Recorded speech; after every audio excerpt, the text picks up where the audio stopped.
کتنا صحیح ہے، اس لیے اللہ نے اس کا اتنا ہی حصہ مقرر کر دیا۔ فرمایا یوصیکم اللہ فی اولادکم، اللہ تمہیں اولاد کے بارے میں حکم دیتا ہے۔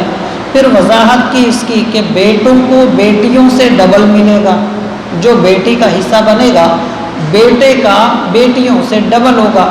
پھر یہ بھی کہا کہ اگر بیٹی ایک نہ ہو، بیٹیاں زیادہ ہوں پھر کہاں مال کے 3 حصے ہوں گے، ایک حصہ بیٹی کا، جو 2 ہیں 3 ہیں 4 ہیں جتنی بھی بیٹیاں، یعنی اگر اس طرح سے ہے کہ ایک بیٹی تو پھر اس کو ایک حصہ مل جائے گا، اور اگر بیٹیاں زیادہ ہیں تو پھر ان کو 2/3 یعنی کہ 3 حصے کرنے کے بعد ان کو پھر اس طرح سے تقسیم کر دیا جائے گا۔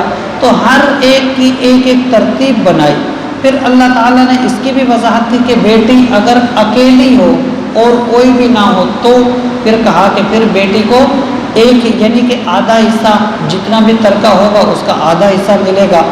اسی طرح سے پھر والدین کا مقرر کیا کہ والدین ان کے لیے 6واں حصہ ہوتا ہے، لیکن اس کے لیے بھی ساتھ ساتھ پھر وضاحت کی کہ کس کس انداز میں ان کے لیے 6واں حصہ ہے اور کس کس انداز میں ان کے لیے 6واں حصہ نہیں ہے۔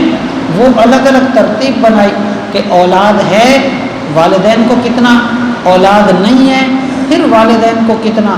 پھر اللہ تعالیٰ نے اس میں ایک اور ترتیب بھی بتائی کہ میاں بیوی ہے، تو میاں ہے تو اس کے لیے کتنا، اولاد ہے تو پھر میاں کے لیے کتنا، بیوی ہے تو بیوی کے لیے کتنا، اگر اولاد ہے تو پھر بیوی کے لیے کتنا۔ تو وہ ایک پوری ترتیب بتائی۔ اب آخر میں پھر یہ بھی بتایا کہ کوئی ایسا بھی ہو سکتا ہے جس کے ماں باپ نہ ہو۔ اب اگر ماں باپ نہیں ہے، آل اولاد نہیں ہے، بیوی بھی نہیں ہے یا اس کا میاں بھی نہیں ہے، یعنی اس طرح کا بندہ، اب کیا کیا جائے؟ کہا پھر بہن بھائیوں کی طرف آ جاؤ، تو پھر ان کے بہن بھائیوں کو بھی حصہ ملے گا جو اس کے قریب قریب ہے۔ پھر اس کی بھی ایک ترتیب بتائی۔ تو یہ بہت ساری چیزیں تھیں جو اللہ تعالیٰ نے بیان کی مختلف انداز میں۔